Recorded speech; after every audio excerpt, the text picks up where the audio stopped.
तो आज मैं आपको एक अनोखी रहस्यमय कहानी सुनाऊंगा। अगर आप चैनल पर नए हैं तो अभी सब्सक्राइब कर ले, क्योंकि यह मेरा दूसरा नया चैनल है। तथा कहानी पूरा देखे, अंत में एक अनोखा रहस्य छुपा है। धन्यवाद। तो सुनिए। बहुत समय पहले एक प्राचीन गांव में, जहां चारों ओर हरियाली और शांति थी, वहां एक घना जंगल था जिसके भीतर एक पुराना मंदिर छिपा हुआ था। इस मंदिर में देवी दुर्गा की एक पुरानी मूर्ति थी। गांव के लोग हर साल दुर्गा पूजा मनाते थे, लेकिन इस बार उनके मन में एक अजीब सा डर था। गांव में पिछले कई दिनों से एक रहस्यमयी बीमारी फैल रही थी और लोग चिंतित थे।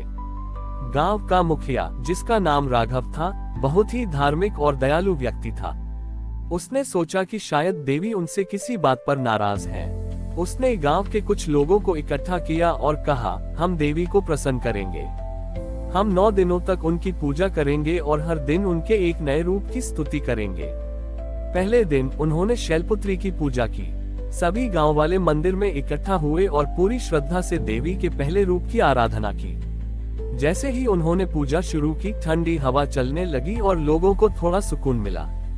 दूसरे दिन उन्होंने ब्रह्मचारिणी की पूजा की, जो तप और संयम का प्रतीक है।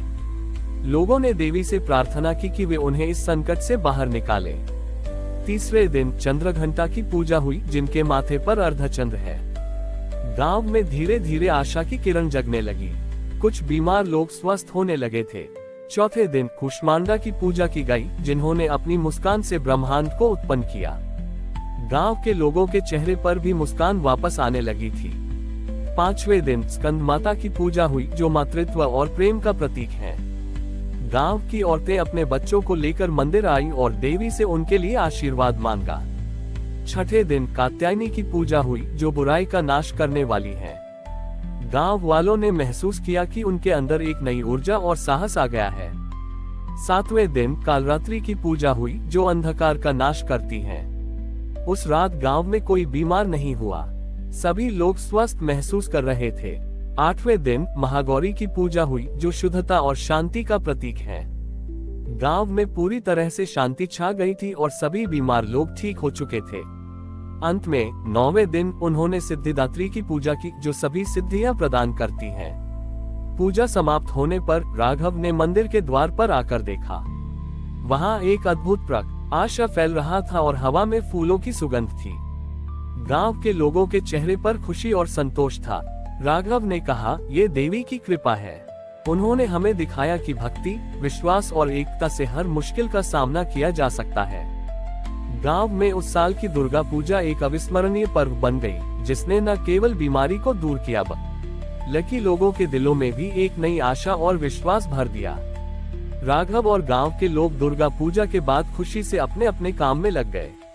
लेकिन राघव के मन में एक बात थी जो उसे बार बार परेशान कर रही थी। उसने सोचा, देवी ने हमें संकट से बचाया है, लेकिन क्या हम उनके प्रति अपनी कृतज्ञता हमेशा बनाए रखेंगे? उद्धरण चिन्ह। अगले साल की दुर्गा पूजा आने वाली थी। इस बार राघव ने फैसला किया कि वे सिर्फ पूजा नहीं करेंगे, बल्कि एक ऐसा काम करेंगे जिससे देवी की कृपा हमेशा बनी रहे।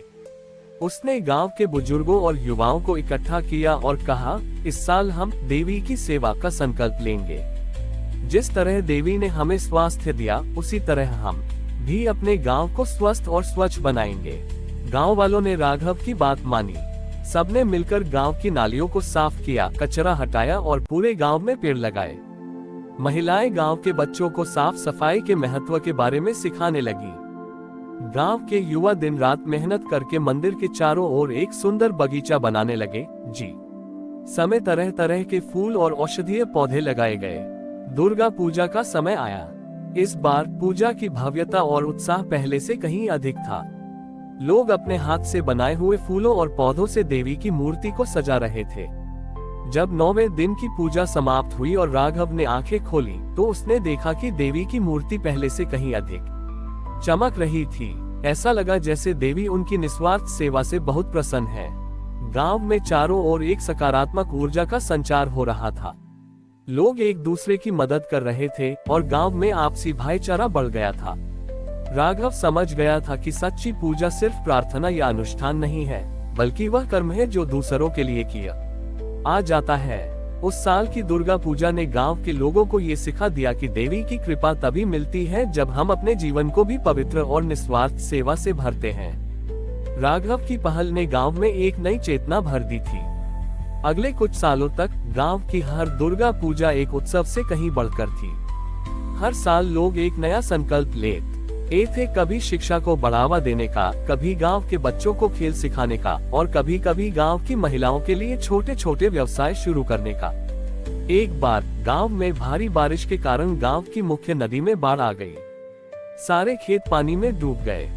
गांव के लोग फिर से चिंतित हो गए। उन्हें लगा कि अब उनकी फसलें बर्बाद हो जाएंगी और वे भूखे मर जाएंगे। राघव ने लोगों को इकट्ठा किया और कहा, घबराओ मत। जिस तरह देवी ने हमें एकता और सेवा का पाठ पढ़ाया है, उसी तरह हम इस मुश्किल का भी सामना करेंगे। गांव के सभी लोगों ने मिलकर काम किया। उन्होंने बाढ़ के पानी को खेतों से बाहर निकालने के लिए एक बड़ा नाला खोदा। उन्होंने अपने पड़ोसियों के साथ खाना बांटा और एक दूसरे की मदद की। दुर्गा पूजा का समय आ गया था, लेकिन इस बार कोई भव्य पंडाल नहीं सजाया गया था, न ही कोई खास पूजा सामग्री लाई गई थी। सभी के पास बस थोड़ी थोड़ी धान की बालियां थी जो वे अपने खेतों से बचा पाए थे। नवरात्रि के पहले दिन राघव ने सभी को बुलाया और कहा, इस बार हमारी पूजा सबसे अलग होगी। हम देवी की मूर्ति को अपने बचाए हुए अन्न से सजाएंगे।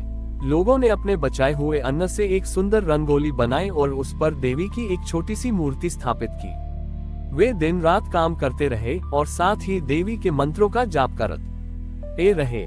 9वें दिन जब पूजा समाप्त हुई तो राघव ने फिर से आंखें खोली। उसने देखा कि भले ही वहां कोई भव्य सजावट नहीं थी, लेकिन लोगों के चेहरे पर एक अनोखी शांति और संतोष था।